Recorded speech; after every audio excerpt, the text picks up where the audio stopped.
Postcast of Locked On Wolves. The Timberwolves defeated the Memphis Grizzlies in Game 4 of their first round series on Saturday night at Target Center.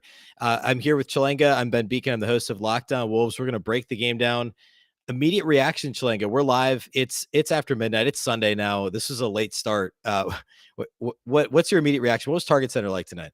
Oh, I mean, Target Center started off rock. I mean, Saturday night, right? 9 p.m. start. People were feeling themselves. I will say, as the game went on, and there was, a lot of fouls being called. Some of the energy waned, but by the fourth quarter, all the energy was back. It was rocking. It was really great to be here tonight. Awesome.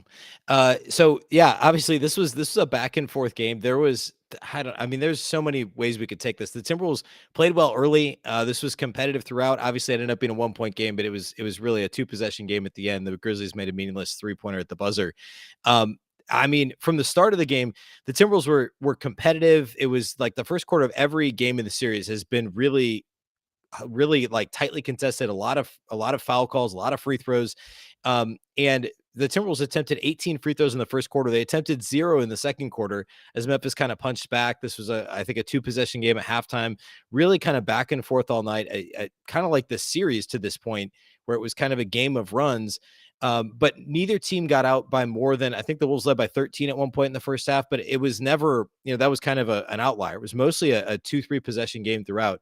And I was impressed with the Timberwolves' ability to kind of bounce back when they allowed Memphis to make a run. The Wolves, not like what they did in games 2 and 3, were able to kind of stop that and then make a little run of their own. Yeah, absolutely. I think the thing that I loved about this game was there was a level of composure that maybe was missing in the last game, especially down the stretch. And, I think it really helps. I mean, Karl-Anthony Towns got going right away. He had the opening bucket on a 3-pointer. And, when Karl sees the basket or the ball go in the bucket right away on a 3, it kind of signals like, good things could come, and they certainly did. What, he had 33 points and 14 rebounds. Quite the bounce back game after he just got totally dragged by national media, local media, Twitter. I mean, everyone was dragging Karl-Anthony Towns. Yeah, and let's talk a little bit more about Towns. So I thought, exactly what you said. He was locked in. He was aggressive. He was appropriately aggressive. You said he knocked down that 3. He got fouled a couple possessions later, and he was very, very measured in his response, right? Like he wasn't overly hyped. He wasn't, complaining to the officials consistently throughout the game. There was a little bit of it, but it wasn't, there's kind of those two versions of Karl-Anthony Towns where he's kind of bombastic in the way that he responds to situations, or he's more determined and stoic. And he was the determined, stoic Karl-Anthony Towns for much of this game. And the Wolves, I think it actually he had a big first quarter. A lot of that was more just him being aggressive, appropriately aggressive. They ran a couple of plays for him to get some shots, but I think it took until the second half before the Wolves really started using him intelligently, frankly. I mean, they had him taking the ball in the perimeter more, like we saw a lot the second half of the regular season, where he was trying to take guys off the dribble. The Grizzlies only used Steven Adams a little bit. I think it was second quarter. Otherwise, it was smaller guys guarding Towns. And finally, the Wolves said, okay, we'll give the ball to Towns. And Towns said, okay, I'll be aggressive. Hit a couple of straight line drives where he got and ones, a beautiful Euro step and an and one on a reverse layup. And they used him at the elbow a little bit more, in the middle of the floor, where obviously it's a lot harder to double team there. They didn't do a lot of that the last couple of games. And to me, that was a big game plan shift. And I don't think they did much of it first half. It was really more second half, and it was super successful, I think.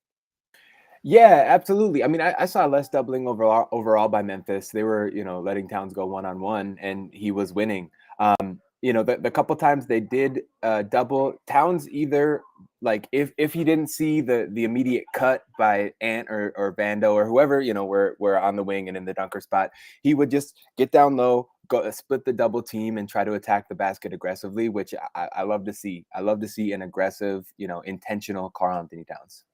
Yeah, and another player we should shout out. Well, there's several guys who had good games, but Jordan McLaughlin to me was probably the next most important player in this game. He only played 14 minutes, but he scored 16 points in 14 minutes, was 5 of 6 shooting, made all 4 of his 3-point attempts. I think he had 2 first half, 2 second half. Added in 2 rebounds, 2 assists, 2 steals. really kind of was the answer to Tyus Jones. Really outplayed Tyus Jones by quite a bit in this game, in my opinion.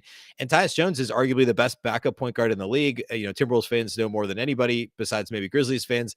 He's the assist to turnover ratio king. There's a lot of similarities between Tyus and J-Mac, little J-Mac, Jordan McLaughlin. And McLaughlin outplayed Tyus Jones. He won his matchup in this game, and it was a huge factor, in my opinion. Yeah, absolutely. I mean, things we can expect from J-Mac every time we see him play is that he's going to keep the pace up and he's going to play competitive defense. We saw him get a couple steals, which led to fast breaks. But the thing that we can't always count on with J-Mac is his shot making. And tonight he was knocking down threes. And if he's shooting like that, he becomes like such a more dangerous weapon for the Timberwolves offense because he does all the little things right. And so as long as he's knocking down threes, he's, he needs to have a spot in this rotation. Yeah. And what was your opinion on, so Chris Finch was also outside Karl-Anthony Towns. Chris Finch was probably the next most maligned person on the Timberwolves sideline or bench after the game 3 loss, the collapse, because of the lack of called timeouts, some rotation stuff. In my opinion, he had a better performance in this game. Finch, I'm talking about. He did some weird stuff with the rotation. There was a brief 3-point guard lineup in the fourth quarter. And I mentioned they made some adjustments at halftime that I feel like could have been made earlier, but generally speaking, I thought this was a better game for Chris Finch. What are your thoughts on Finch tonight? Yeah, I would agree with you there. I think one of the strings that he pulled tonight was we saw a lot less Beasley. Malik Beasley played 11 minutes.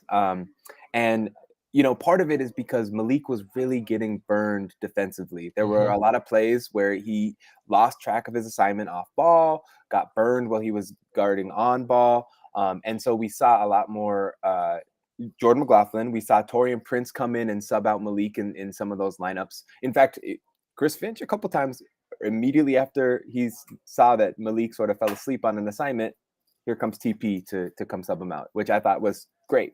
Fix it right away. Yeah, the minutes were even more as would be expected in the playoffs, and this wasn't technically an elimination game, but I think everyone knows that the Wolves had lost this game. For all intents and purposes, this series would have basically been over. And we saw the starters play even heavier minutes. All 5 starters played at least 35 minutes. At the I'd have to go back and look. Obviously, the last time Patrick Beverley played 37 minutes in a game hasn't happened often in his career, I don't think. He had 17 and 5, was really good. Anthony Edwards was fantastic.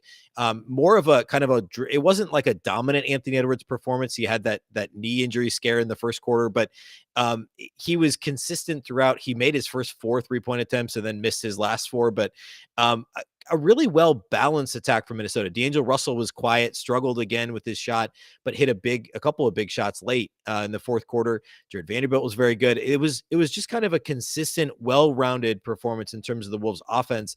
And as sloppy as they were at times and as bad as the half-court offense was at times, it was still a really fun game. And you mentioned the execution at the end of the game. This thing was really kind of hanging in the balance. It was a 2-possession game for much of the second half of the fourth quarter, and Minnesota was punching right back with Memphis. We should talk about defensively the job they did on Ja Morant. He scored 11 points, but I think he had 2 points at halftime, if I'm not mistaken. Yeah, he made 1 basket. Yeah. And I think he had a couple free throws, so I think he had 4 points. Yeah, and he had 15 assists in the game and only 2 turnovers, which looks nice, but that's kind of the point. Is you'd rather have Ja have a high assist game and a low or an inefficient scoring night too. He only attempted 3 free throws. This is a guy who attempted 20 free throws in game 1, one of the league's best at getting to the line. He attempted 3 free throws. The Wolves were collapsing on him defensively in the paint, making him give the ball up or make a tough decision. And they somehow were doing it without fouling him at the rim. And obviously Minnesota still fouled a lot. The Grizzlies still attempted 25 free throws, which was, a lot less than the Wolves 40. So the Wolves won the free throw battle by quite a bit. And that was really important.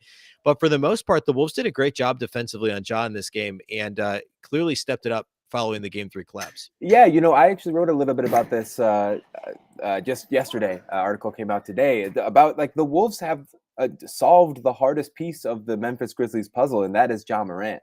And so, if the Grizzlies can't figure out how to get Ja going again, which, it's a hard ask to 3 games in a row of shutting down Ja Morant. But yeah, if he keeps shooting like this, then things are looking good for the Wolves. And, great credit to Anthony Edwards and Patrick Beverley, who are on him a lot.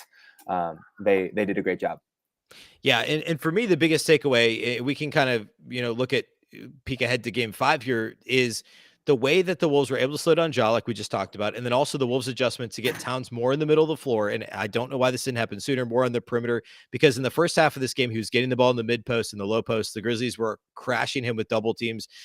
We saw kind of waves of, Xavier Tillman started, but only played 60 minutes. Brandon Clark got the bulk of the minutes down low in the front court at the 5 for the Grizzlies. Jaren Jackson was in foul trouble, fouled out in just 23 minutes. Steven Adams played those 4 minutes in the second quarter. So the Grizzlies were trying these different combinations and trying to double Towns. If the Wolves can just unlock this, do what they did tonight, get him in the middle of the floor more often and make the Grizzlies make those hard decisions where, are they going to try and double him in the middle of the floor? Late in the game, we saw Vando get a couple of dunks on really good ball movement from Minnesota. Can the Timberwolves continue to do that? What is the Grizzlies' counterpunch going to be going into game 5 in Memphis on, I guess we have to wait till Tuesday. Final thoughts, Chelanga, from this game? Hey, I mean, I think it's all about the fundamentals, beat the double, swing the ball, find the open shot, and just play smart basketball. The Wolves have a lot of talent, and as long as they keep playing the smart, they keep playing with good pace, they keep finding those good shots. They could win the series. Yeah, absolutely. I mean, it's a 3-game series now. Obviously, 2 of those games in Memphis, but the Wolves are guaranteed a game 6 in Minnesota. So they can steal game 5 like they did in game 1. I mean, then they've got the chance to win the series on their home floor next Thursday night. And that's completely on the table. We said this on Tuesday after the debacle, the ridiculous collapse Tuesday night. We said, hey, if they win Thursday, then none of this matters Thursday to Saturday. If they win Saturday, none of this matters, because it's a brand new series and it's easy to forget what happened in the collapse at that point. All right, that's all we have here on the live postcast. Of course, Locked On Wolves will be back on Monday, and then we'll be back Tuesday following game 5. I guess we're on in Memphis Tuesday night. Myself and Chelanga. Chelanga is with, of course, the CND NBA podcast and Zone Coverage. Thanks again, Chelanga. Yeah, of course. Thanks, Ben. Have a good